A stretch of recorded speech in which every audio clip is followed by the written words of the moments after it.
ಹಿರಿಯ ನಟ, ನಿರ್ದೇಶಕ, ನಿರ್ಮಾಪಕರಾಗಿದ್ದಂಥ ಕನ್ನಡ ಚಿತ್ರರಂಗಕ್ಕೆ ತಮ್ಮದೇ ಆದಂಥ ಹಲವು ಕೊಡುಗೆಗಳನ್ನು ನೀಡಿದಂಥ ದ್ವಾರಕೀಶ್ ಅವರು ನಮ್ಮನ್ನು ಅಗಲಿದ್ದಾರೆ. ಈ ಬಗ್ಗೆ ಮಾತಾಡಲಿಕ್ಕೆ ನಮ್ಮ ಜೊತೆಗೆ ಟೆನ್ನಿಸ್ ಕೃಷ್ಣ ಅವರಿದ್ದಾರೆ. ಮೈಸೂರಿನಲ್ಲಿ ನಾವು ಓಡಾಡ್ತಾ ಇರುವಂಥ ಸಂದರ್ಭದಲ್ಲಿ ಟೆನ್ನಿಸ್ ಕೃಷ್ಣ ಅವರು ಸಿಕ್ಕಿದ್ರಿ. ಧನ್ಯವಾದ ಸರ್. ನಮಸ್ಕಾರ. ಜೊತೆಗೆ ನಾವು ದ್ವಾರಕೀಶ್ ಅವ್ರನ್ನ ಕಳ್ಕೊಂಡಿದ್ದೀವಿ. ನಿಮಗೆ ಬಹಳಷ್ಟು ಉತ್ತಮವಾದಂಥ ಒಡನಾಟ, ಜೊತೆಗೆ ಬಹಳ ವರ್ಷಗಳಿಂದ ಅವ್ರ ಜೊತೆಗೆ ಕೆಲಸ ನಿರ್ವಹಿಸಿದಂಥ ಒಂದು ಅನುಭವ ಕೂಡ ಇದೆ ಸರ್. ಈ ಸಂದರ್ಭದಲ್ಲಿ ಅವ್ರನ್ನ ನೆನಪಿಸ್ಕೊಳ್ಳೋದಾದರೆ ಸರ್ ಬಹಳ ಸಣ್ಣ ವಯಸ್ಸಿಂದನೂ ಕೂಡ ಅವರ ಅಭಿಮಾನಿಯಾಗಿ ನನಗೆ ಭಾಳ ಇಷ್ಟ ಆಗೋದ್ರು ಅವರು. ಯಾಕೆಂದರೆ ದ್ವಾರಕೀಶ್ ಅವರು ಮೊದಲು ಹೊರದೇಶದಲ್ಲಿ ನಮ್ಮ ಕನ್ನಡ ಸಿನಿಮಾ ಶೂಟಿಂಗ್ ಮಾಡೋದಂಥವು, ಚಿತ್ರೀಕರಣ ಮಾಡೋದಂಥವು. ಸಿಂಗಪೂರ್ ಆಗಿರ್ಬೋದು, ಆಫ್ರಿಕಾದಲ್ಲಿ ಶೀಲಾ, ಆ ಸಿನಿಮಾಗೆ ನಾನು ಚಿತ್ರರಂಗಕ್ಕೆ ಬಂದ ನಂತರ ಆಫ್ರಿಕಾದಲ್ಲಿ ಶೀಲಾ ಸಿನಿಮಾಕ್ಕೆ ಅಸಿಸ್ಟೆಂಟ್ ಡೈರೆಕ್ಟ್ರಾಗಿ ಕೆಲಸ ಮಾಡಲಿಕ್ಕೆ ಹೋಗಬೇಕಾಗಿತ್ತು. ಆದರೆ ಅನಿವಾರ್ಯ ಕಾರಣದಿಂದ ಅದು ನನಗೆ ಮಿಸ್ ಆಯಿತು. ಆನಂತರ ನಾನು ಅವರ ಬ್ಯಾನರಲ್ಲೇ ನಾನು ಆ್ಯಕ್ಟ್ ಮಾಡ್ತೀನಿ ಅಂತ ನಾನು ಮನಸ್ಸಿನಲ್ಲೂ ಅಂದ್ಕೊಂಡಿರಲಿಲ್ಲ. ಭಾರ್ಗವ ಸರ್ ಸಿನಿಮಾದಲ್ಲಿ ನಾನು ಆ್ಯಕ್ಟ್ ಮಾಡಿದ್ದೆ. ನಂತರ ದ್ವಾರಕೀಶ್ ಅಣ್ಣವರ ಒಂದು ಸಿನಿಮಾ, ಅವರು ಗಿರಿ ಮಗ, ಆತ ಮಜ್ನು ಅನ್ನೋ ಒಂದು ಸಿನಿಮಾದಲ್ಲಿ ನನಗೆ ತುಂಬ ಒಳ್ಳೆಯ ಪಾತ್ರವನ್ನು ದ್ವಾರಕೀಶ್ ಅಣ್ಣವರು ಮಾಡಿಸಿದರು, ಅವರ ಡೈರೆಕ್ಷನ್ನಲ್ಲೇ. ಸೊ ಒಂದಿನ ನಾನು ಆ್ಯಕ್ಟ್ ಮಾಡುವಾಗ ಚೆನ್ನಾಗಿ ಮಾಡ್ತೀಯ ಕಣಯ್ಯ ಅಂತ ಬೆನ್ನು ತಟ್ಟಿದ್ರು.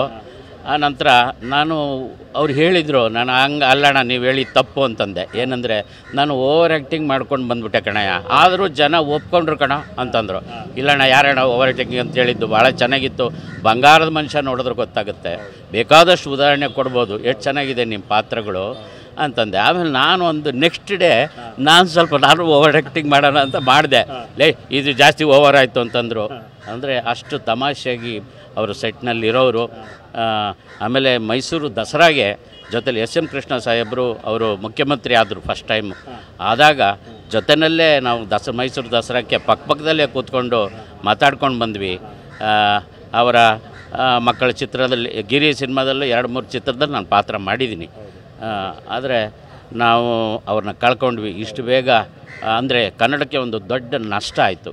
ಇನ್ನೂ ಅವರು ಇದ್ದಿದ್ದರೆ ಅವರು ಅವ್ರ ಮಗ ಅವರು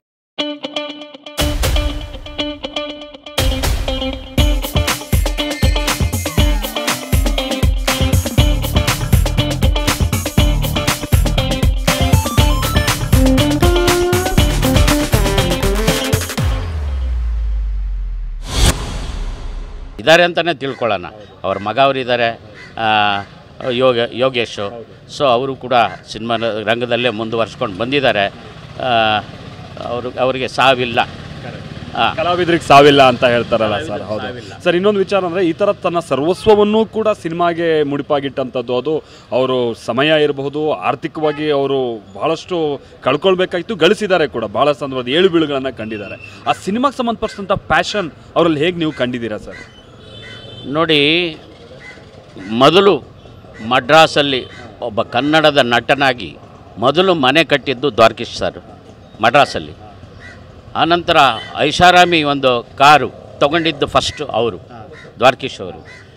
ಅವರ ಒಂದು ಪ್ರಾಪರ್ಟಿಗಳು ತುಂಬ ಮಾಡಿದ್ರು, ಕಳ್ಕೊಬಾರ್ದಲ್ವಾ. ಸೊ ಎಲ್ಲಿ ಅಂದರೆ ಮೊದಲು ಇದ್ರ ಹತ್ರ NR ಕಾಲೋನಿ ಅಲ್ಲಿ ಮನೆ ಇತ್ತು. ಅವ್ರ ಮಕ್ಕಳು ಕೂಡ ಜಿಮ್ಗೆ ಬರ್ತಾಯಿದ್ರು, ನಾನು ಕೂಡ ಅದೇ ಜಿಮ್ಗೆ ಹೋಗ್ತಾಯಿದ್ದೆ, ಶ್ರೀಕಂಠಯ್ಯ ಅವ್ರ ಜಿಮ್ಗೆ. ಅವ್ರನ್ನ ಆಗಲೇ ಸಣ್ಣ ವಯಸ್ಸಲ್ಲೇ ನಾನು ನೋಡಿದ್ದೀನಿ. ಆನಂತರ ಇಲ್ಲಿ ಸದಾಶಿವನಗರ ಹತ್ರ ಪೆಟ್ರೋಲ್ ಬಂಕ್ ಪಕ್ಕದಲ್ಲಿ ಒಂದು ಅಪಾರ್ಟ್ಮೆಂಟ್ ಇದೆ, ಫ್ಲ್ಯಾಟು, ದೊಡ್ಡ ಫ್ಲ್ಯಾಟು. ಅದು ಇದ್ದಿದ್ದರೆ ಇವತ್ತು ಬಹಳ ಕೋಟಿ ಬೆಲೆ ಬಾಳ್ತಾಯಿತ್ತು, ಎಷ್ಟೋ ಕೋಟಿ ಬೆಲೆ ಬಾಳುವಂಥ ಜಾಗ. ಪಾಪ ಭಾಳಷ್ಟು ಗಳಿಸಿದ್ರು ಮತ್ತು ಅಷ್ಟೇ ಕಳ್ಕೊಂಡಿದ್ದಾರೆ. ಅದೊಂದು ಬಹಳ ನೋವಾಗುತ್ತೆ.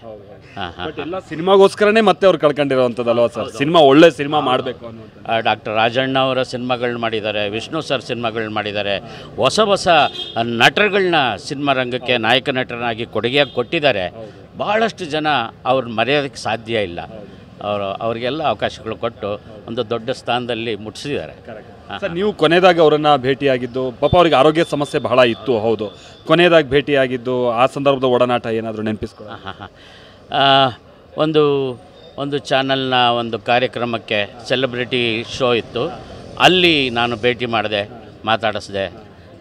ಅವ್ರಿಗೆ ಆರೋಗ್ಯ ಸ್ಥಿತಿ ಭಾಳ ಕ್ಷೀಣಿಸ್ದ ಹೋದಾಗ ನೋಡೋಣ ಇವತ್ತು ನಾಳೆ ನೋಡೋಣ ಅನ್ನೋ ಒಂದು ಇದ್ದೆ. ನಾನು ಬೆಳಗ್ಗೆ ಮೈಸೂರಿಗೆ ಬರೋವಾಗ ನಾನು ಮೊದಲು ನಮ್ಮ ಸ್ನೇಹಿತರಿಗೆಲ್ಲ ಹೇಳ್ತಾ ಇದ್ದೆ, ಮೊದಲು ಹೊರದೇಶದಲ್ಲಿ ಶೂಟಿಂಗ್ ಮಾಡಿದ್ದು ದ್ವಾರಕೀಶ್ ಸಾರೆ ಅಂತ ಮಾತಾಡ್ಕೊಂಡು ಬರ್ತಾಯಿದ್ದೀನಿ.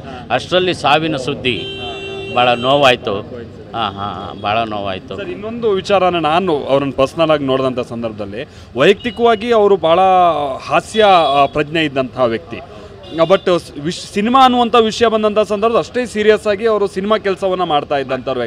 ಹೇಗೆ ಅದನ್ನು ಬ್ಯಾಲೆನ್ಸ್ ಆಗ್ತಾ ಇತ್ತು ಅಂತೇಳಿ ಸರ್? ಯಾಕಂದರೆ ವೈಯಕ್ತಿಕವಾಗಿ ಭಾಳ ಹಾಸ್ಯ ಮಾಡಿ ಭಾಳ ಜಾಲಿಯಲ್ಲಿ ಆಗಿದ್ದಂಥ ವ್ಯಕ್ತಿ, ಸಿನಿಮಾ ಅಂತ ಬಂದಾಗ ಅಷ್ಟೊಂದು ಕಠಿಣವಾದಂಥ ಶ್ರಮ ಹಾಕೋದು, ಹಿಂಗೇ ಆಗಬೇಕು ಅನ್ನುವಂಥ ನಿಟ್ಟಿನ ಹಠ, ಇದು ಹೇಗೆ ಆ ವ್ಯತ್ಯಾಸ ನೋಡ್ತಿದ್ರಿ ಸರ್? ನೋಡಿ, ಅಂಥ ಕಠಿಣವಾದ ಒಂದು ಕೆಲಸ ಮಾಡ್ತಾಯಿದ್ರು ಕೂಡ ನನ್ನ ಅಭಿನಯವನ್ನು ಮೆಚ್ಕೊಂಡ್ರಲ್ಲ, ಅದು ನನ್ನ ಭಾಗ್ಯ. ಅವ್ರನ್ನೆಲ್ಲ ನೋಡಿ ನಾವು ಕಲ್ತಿದ್ದೀವಿ. ಆಮೇಲೆ ಹಾಸ್ಯ ಪ್ರಜ್ಞೆ ಎಷ್ಟು ಚೆನ್ನಾಗಿತ್ತು ಅಂದರೆ ಯಾವಾಗಲೂ ನಮ್ಮ ಕಷ್ಟ ಸುಖಗಳನ್ನೆಲ್ಲ ಕೇಳ್ತಾನೆ ಇರೋರು. ಅವ್ರ ಜೊತೆಗೂ ಕೂಡ ಒಂದು 2 ಸಿನಿಮಾದಲ್ಲಿ ನನ್ನ ಪಾತ್ರ ಸಿಕ್ಕಿದ್ದು ನನಗೆ ಭಾಳ ಪುಣ್ಯ. ಇದು ಯಾರಿಗೆ ಬೇಡ ದುಡ್ಡು ಮತ್ತೊಂದು ಚಿತ್ರದಲ್ಲಿ ಅವ್ರ ಜೊತೆಯಲ್ಲಿ ಪಾತ್ರ ಮಾಡಿದೆ, ನನ್ನ ಭಾಗ್ಯ. ಸರ್, ನಿಮ್ಗೆ ಏನಿಸುತ್ತೆ ಸರ್, ಸಿನಿಮಾದಲ್ಲಿ ಅವ್ರು ಏನೇನು ಮಾಡಬೇಕು ಅಂತ ಅಂದ್ಕೊಂಡಿದ್ರು ಅದೆಲ್ಲ ಸಾಧಿಸಿ ಇವತ್ತು ಅವರು ನಮ್ಮನ್ನು ಅಗಲಿದ್ದಾರೆ ಅನ್ನೋದು, ಅಥವಾ ಇನ್ನೂ ಏನಾದ್ರು ಮಾಡಬೇಕು ಅನ್ನೋಂಥದ್ದು ಅವ್ರಿಗೆ ಆಸೆ ಇತ್ತಾ ಸರ್? ನೋಡಿ, ಇನ್ನೂ ಮಾಡಬೇಕು ಅಂತಲೇ ಅವರಲ್ಲಿ ಆಸೆ ಇತ್ತು. ಅವ್ರಿಗೆ ಜಾಸ್ತಿ ಓಡಾಡಲಿಕ್ಕೆ ಆಗ್ತಿರಲಿಲ್ಲ. ಹಾಗಾಗಿ ಯೋಗಿಗೆ ಎಲ್ಲವನ್ನೂ ದಾರಿ ಎಳೆದಿದ್ದಾರೆ. ಹಂಗಾಗಿ ಯೋಗೇಶ್ ಮಾಡ್ತಾನೆ, ಮುಂದುವರ್ಸ್ಕೊಂಡು ಹೋಗ್ತಾರೆ. Thank you sir, thank you very much sir, thank you. So ಇದಿಷ್ಟು ಟೆನ್ನಿಸ್ ಕೃಷ್ಣ ಅವರು ದ್ವಾರಕೀಶ್ ಅವರನ್ನು ನೆನೆಸ್ಕೊಂಡಂಥ ರೀತಿಯಾಗಿತ್ತು. ಕ್ಯಾಮ್ರಾ ಪರ್ಸನ್ ಪ್ರಮೋದ್ ಜೊತೆಗೆ ಮಾಲ್ತೇಶ್, TV9.